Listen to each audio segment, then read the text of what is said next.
اب ہے سب سے بڑا اہم مسئلہ کہ نماز میں بدن کا ڈھانپنا، کہ اب ہم نماز جو پڑھنا چاہ رہے ہیں کہ ہم اپنی نماز میں ہمارا پردہ کس حد تک ہونا چاہیے، کہ آیا کتنا حصے ہمارا چھپانا واجب ہے، کتنے حصے چھپانے مستحب ہیں، اور جو چیزیں ہمارے اوپر ظاہر کرنا ہم ظاہر کر سکتی ہیں تو کن وجوہات کی بنا پر ان کو بھی ڈھانپنا ہم پر واجب ہو جاتا ہے، وہ ہم اب کے ٹاپک میں پڑھیں گے۔ ہمارا ٹاپک ہے نماز میں بدن ڈھانپنا۔ ضروری ہے مرد،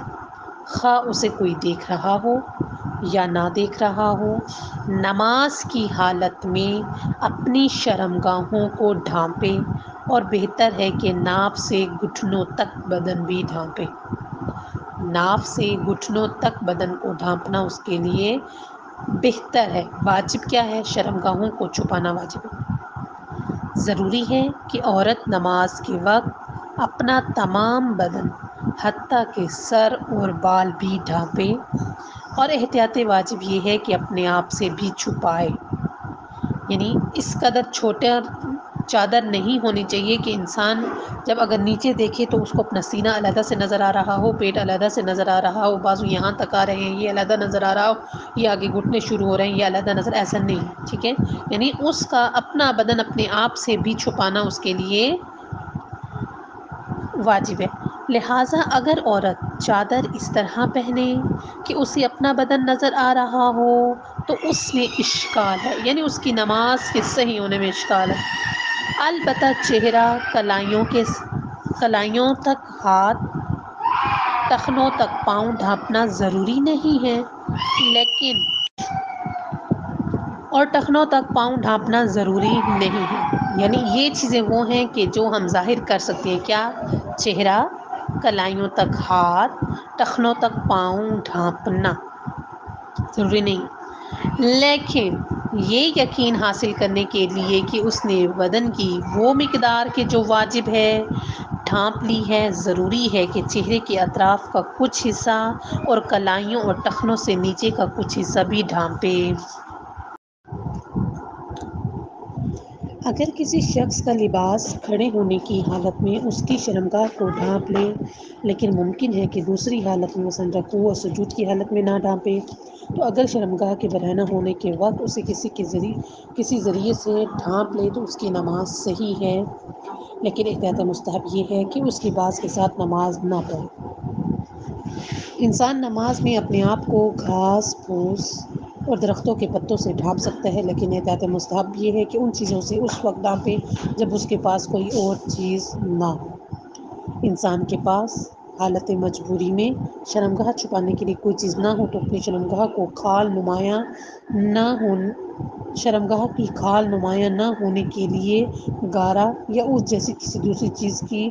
لیپ پوت کر کے اسے چھپائے۔ اگر کسی شخص کے پاس کوئی ایسی چیز نہیں کہ جس سے وہ نماز میں اپنے